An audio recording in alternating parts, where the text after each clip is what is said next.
Today, a complete shocker from the Hamilton Cardinals. The team announced the biggest signing in inter-county baseball history. Making his walk out of the left field bullpen for the Cardinals is a former World Series champion. This is one of those surreal moments as a broadcaster. So what are your plans for this offseason? The biggest changes the league has ever seen.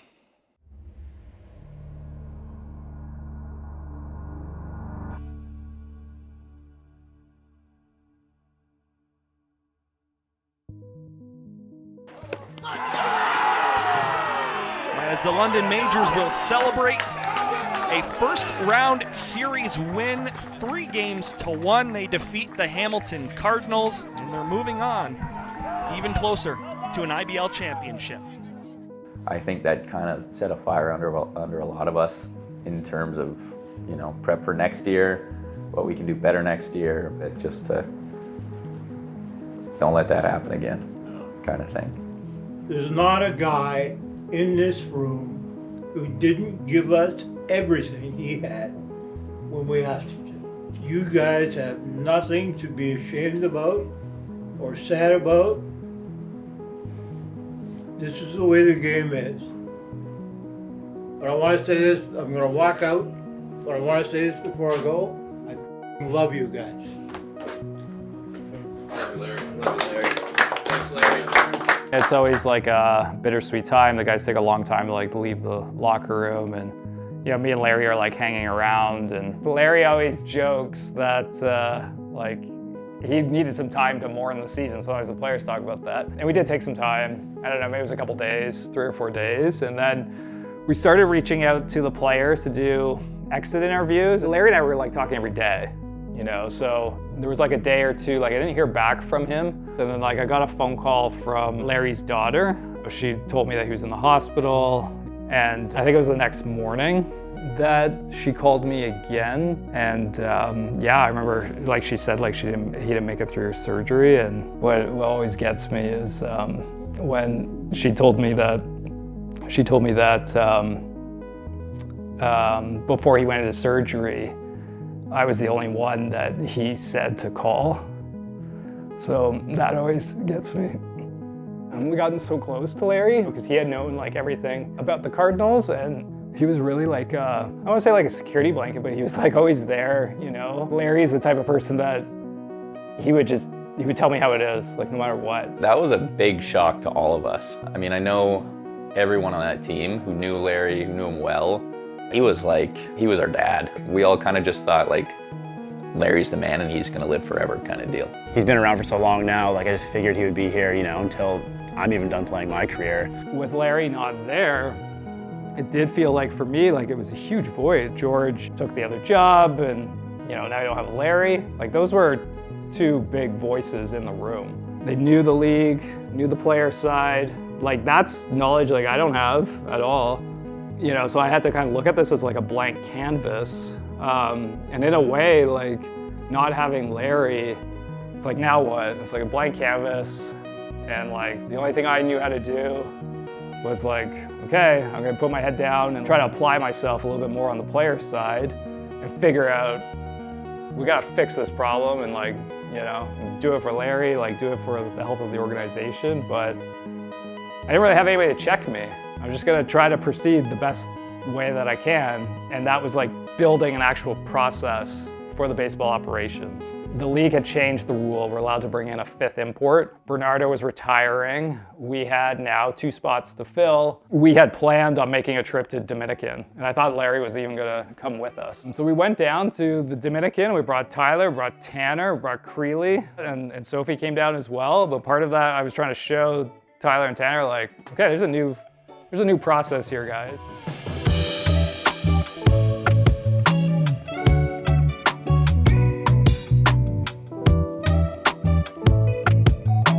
La temporada pasada le comenté a Eri de que yo podía hacerle un tryout allá en Dominicana, conseguirle reclutar a algunos muchachos jóvenes. We were staying at a hotel maybe 20 minutes from San Pedro, and San Pedro is known as the baseball capital of the world. That's where Luis lives.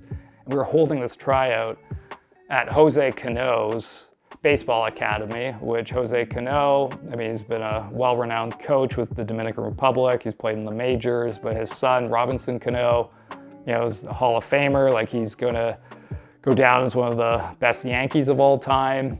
You know, Robinson Cano's there hitting BP, getting ready for his season. We were like, what? Like, Robinson Cano's here, like, that's crazy. And then, you know, he kind of came over, took a picture with us. He was like, hey, what you guys are doing is awesome, getting our guys out of here, getting to play in Canada, we love that. Tons of people came out for it, so it was crazy to see those guys, man. They're all freak athletes. They could play on any team here, so it was cool. We kind of picked who we thought would fit, you know, not just talent, like would fit in with the Cardinals and what we stand for and all that. Those guys are insane. Like, there's a reason that they're the baseball capital of the world, and it's, I mean, you see it. Like, every single one of them has the most incredible hands, all big bats. Like, that's what they live and breathe, and you can see it. Like, you can 100% tell. Fue un evento muy emocionante, o sea, hubieron muchísimos muchachos con talento, de poder venir aquí y jugar, con hambre, con deseo de seguir jugando el béisbol y seguir echando para adelante. We just felt so comfortable there and so welcomed. And we took the field and set up the TrackMan. It's an expensive piece of gear to get baseball analytics. Gave it to Creeley and Duncan. We set it up right behind the catcher. And we just start watching, you know, pitchers throw. And next thing you know, it's like 95 miles per hour. Like, every guy there was just threw so hard, like 95, 95, 95. We were all just like, holy cow, I wish we could take them all, you know? They were so good. I think one of us yelled to Bernardo, hey, Poppy, like, this guy just threw 95. And he yells back, they all throw 95. So it's hard to pick and choose which ones kind of fit what we stood for and who would fit in with our team and all that. If some guys didn't work out, didn't fit in well, that's the hard thing to know, right? How they're gonna groove with everybody. So yeah, we kind of found our guys and then brought them down. Traditionally, the way that these import decisions have been made, and this is my observation the past couple years, you get emails from players that are looking for a spot. They tend to maybe be a little bit older, that are, you know, they may have families, they're trying to continue their career, and you don't really know, you gotta vet them via the internet. So what I viewed this trip was, it was an insurance policy, that we were gonna get good imports versus bringing an import in, cutting them, sending them home, bringing somebody else in to try. I had talked to Luis Bernardo before he went home in September, and he said to me, he goes, Poppy, we can get Fernando Rodney. I was like, really? Like, he's playing the majors, like, he's got World Series ring, World Baseball Classic ring, he's on the Hall of Fame ballot, like, multi-time All-Star. He goes, yeah, he's like, I talked to him. Yeah, that was almost like a rumor at the start, because Poppy had said, he's like, oh, I know him, and he's not playing in wherever he was anymore. He'll come to the field and meet us and all that stuff. And then sure enough, a couple hours later, you know, Fernando Rodney came down. I was getting ready to play in Dominican. And the team I played for, Leones del Escogido, they let me go, and then Bernardo called me. Bueno, con Fernando tenemos ya varios años conociéndonos, e incluso yo quería traer a Fernando desde el año pasado. No se nos dio la petición debido a que no se hicieron los movimientos necesarios para traerlo. Last year he called me again. Hey, what are you doing? You wanna keep playing? I said, where? Yo hablé con Fernando y le dije que si estaba interesado en venir aquí a jugar a Canadá, lo cual él me respondió que sí, que él no estaba haciendo nada en Dominicana y que él seguía en forma de poder venir a ayudar al equipo. They have a like tryout, San Pedro. So they invited me to go over there, and that's what I meet every. He's like, yeah, like, I'm interested, I'll come to Hamilton. And it was like that easy. I was like, here's, you know, the stipend that we give to the import players. He's like, yeah, you know, he's doing this for the love of the game. He goes, I'm turning 50. He goes, I want to play till I turn 50. He's like, this could be my last year. And I say, yes, I want to play here. Let's go to Canada. Today, a complete shocker from the Hamilton Cardinals, who announced the signing of world-class reliever Fernando Rodney. It's the biggest signing in inter-county baseball history. As former Major League All-Star closer, that is Fernando Rodney in the middle, signed a deal with the club. We left that trip Dominican on like the biggest high ever. We felt like we were, you know, walking on clouds. Hit send, it goes live, immediate influx of comments and opinions and excitement around it. And then 30 minutes after that, I remember Eric had interviews with media outlets to talk about the signing and how big this is not only for the Cardinals, but for the league as a whole. I was shocked with the reaction. Like, it got picked up everywhere. It was huge reaction. Para mí es algo, un impacto muy fuerte para esta liga, ya que Ronnie es un jugador que bastante personas lo conocen a nivel mundial. Y nada, qué bueno que fue para aquí, para Hamilton, que lo pudimos traer. I played 17 years in the big league. I'm very proud because any sport, the average to play any sport is like 8-10 years. So when you play more than 10 years, you're a superhero. You know, I remember 2015, 2016, he was pitching for Seattle. Like, I went over to games, watched him with my dad, and sure enough, now that guy's on my team. Like, that's insane full circle moment. I can't believe it. I've never really been starstruck, but for him, I guess just with my baseball background and growing up watching him, it was like, what? Like, that's wild. When he was with Minnesota, obviously I'm from Manitoba, so the Twins were the closest team to me. Often we'd make a trip down or two per year, so to see the Twins play, and I got to see him pitch. He had the exact same walkout song that he has here right now, so that was really cool to see when he first stepped onto the mound here at Bernie Arbor Stadium. Se siente bien tener una persona veterana al lado de uno que pueda ayudarte y corregirte tus errores. Es un privilegio realmente estar cerca de alguien como Rodney. Es una excelente persona, buen compañero también, un buen ser humano y te ayuda mucho en tu trabajo. No te montículo, si uno hace algo malo, él te llama y te corrige, trata de ayudarte. We have a good communication. We help each other every day. I think with the bullpen been doing better and better. We have a good relationship. He's just a baseball guy. Like, he lives and breathes baseball. Like, he wants everyone to be better. Like, if there's guys that have, you know, pitching questions or whatever, you know, you always see him down in the bullpen working with guys. Even hitters, right? Like, he was, you know, such an established pitcher. He knows how to pitch to hitters. He knows how to get guys out. He also knows the opposite side of it, right? So, like, things that pitchers, you know, intel that we might maybe want from pitchers, that kind of thing. He obviously attracts a bit of a crowd when he's warming up because, you know, he's got some special stuff from his big league days. A lot of fans, when they saw me, they say, hey, what are you doing here? When I go outside, they ask me, I stop and sign and take a picture, smile, because that's what they want to bring to home, a smile. You never know what a big leaguer is like, and somebody with that good of a resume too, you're like, you know, maybe they're kind of almighty, you know, still on the high throne.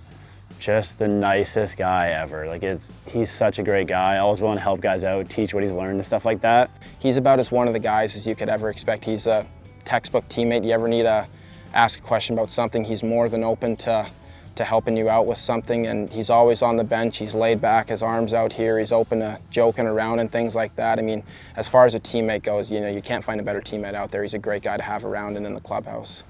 So I know at the start, I think we all kind of assumed, like, we have the birdhouse where we all live, and I think at the start we all assumed, like, oh, he'll probably get his own place. You want your own apartment? Like, you want me to put you up somewhere else? He's like, no, he's like, I just want to live with the other guys at the house.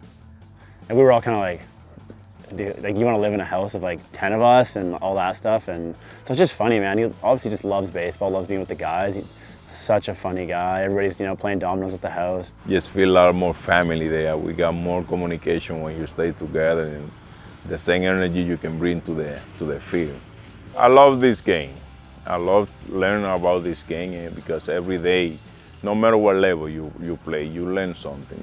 That's my goal, and go there and show up with the best. I want to win. Middle of October, there was a date that you could then open up free agency. You could talk to players that either had an expiring agreement with the other teams, or you could sign, you know, new players. So we started our player recruitment. I had word that Owen Boone, who's been the most dominant pitcher in the league for the past 10 years, sat out the previous year with London, which means he was going to become a free agent, and he was a starting pitcher. We really wanted to think, okay, let's try to get Owen Boone. As soon as that day came, first thing in the morning, texted Owen, hey, like, my name's Eric Spear and I'm the owner of the Cardinals. Like, we want to talk to you. We want to try to bring you in.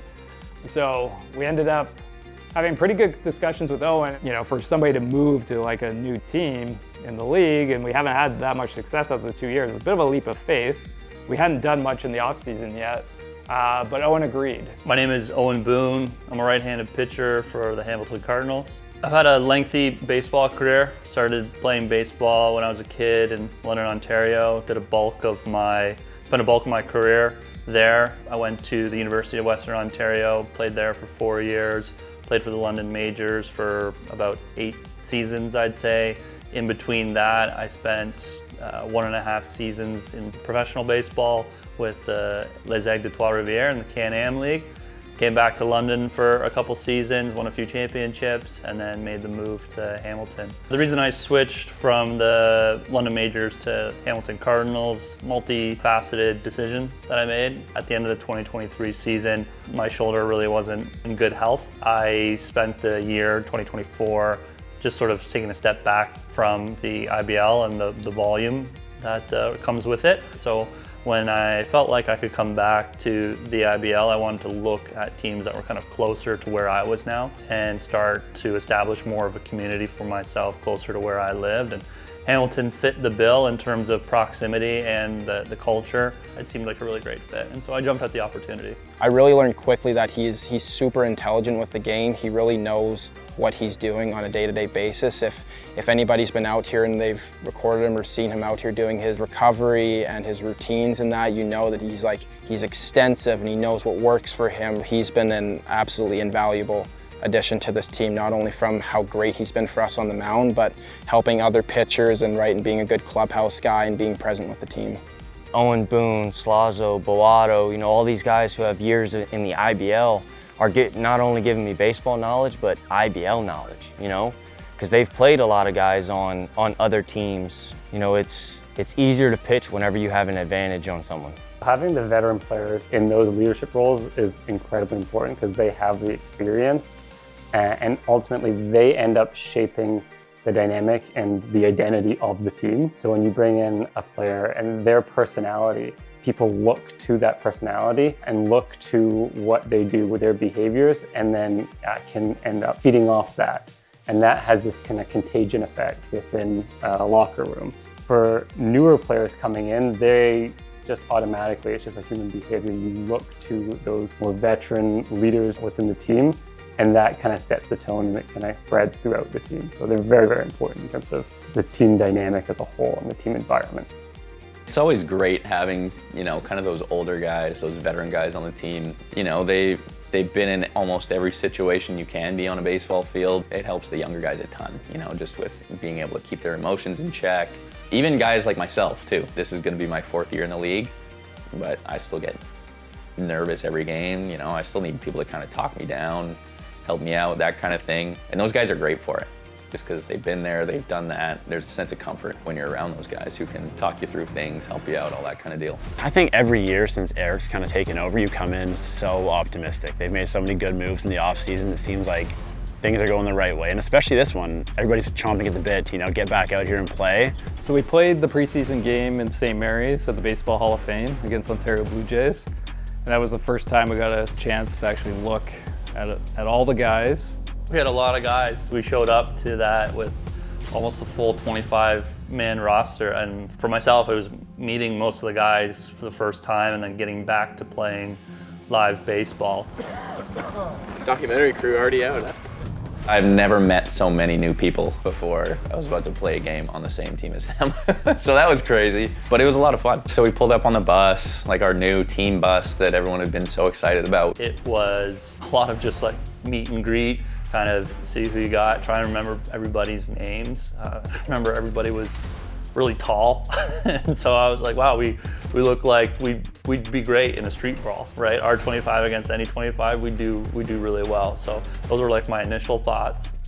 You meet all these new guys, and you just had a feeling like early on this team, it has the talent, it's got the attitude, it's got the mentality, like this team can do some magical things. Bit by bit, we started adding more and more to the roster. We added Matt Hildebrand, we got Boone, Jonathan Salazo, the Ramones, Ramon Sanchez, Ramon Henriquez. They should be leading our rotation. Brandon Nickel, he had a standout career in the NCAA, and we're pretty excited to see him at shortstop. Nico Cacados, he hit really well in the WCBL. Usually WCBL players translate well to our league. And then Yorkie Pena, he played with the Colorado Rockies organization, and we think he's going to really round out the outfield, you know, the left-handed bat for us. And we're also excited to see Josh Williams, and then Julie Vitini is kind of the heir apparent to Luis Bernardo. So he's going to be our new catcher, and we're going to see what we get out of Julie this year. Of course, we want to see Fernando. I think everybody wants to see Fernando. All this anticipation kind of across the Canadian baseball world to see what he looks like. When I come here, the first one I look at the stadium and the dugout, the clubhouse. It reminds me like when you play rookie.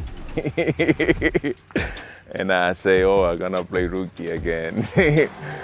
And it is the former MLBer, Fernando Rodney. Fernando Rodney was a 17-year major leaguer, played for 11 teams. This guy has some pitches under his belt. So the first time we really got to see Fernando compete in our league was in preseason against London. He came in the preseason game. It was their school day game, and he looked really good. And it was really exciting to see. You know, I thought it was interesting that all the London guys were all trying to get a hit off him, so they were like just swinging like right away. But it was a really good like first impression we saw in London.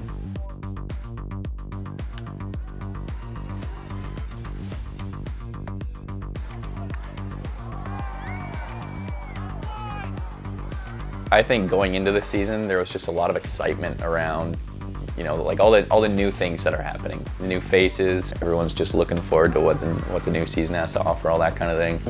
We felt pretty like maybe overly confident going into preseason, so we were expecting maybe to be like blowing teams out in preseason, and that wasn't necessarily the case. But I think so far so good, but we'll see when the games actually count.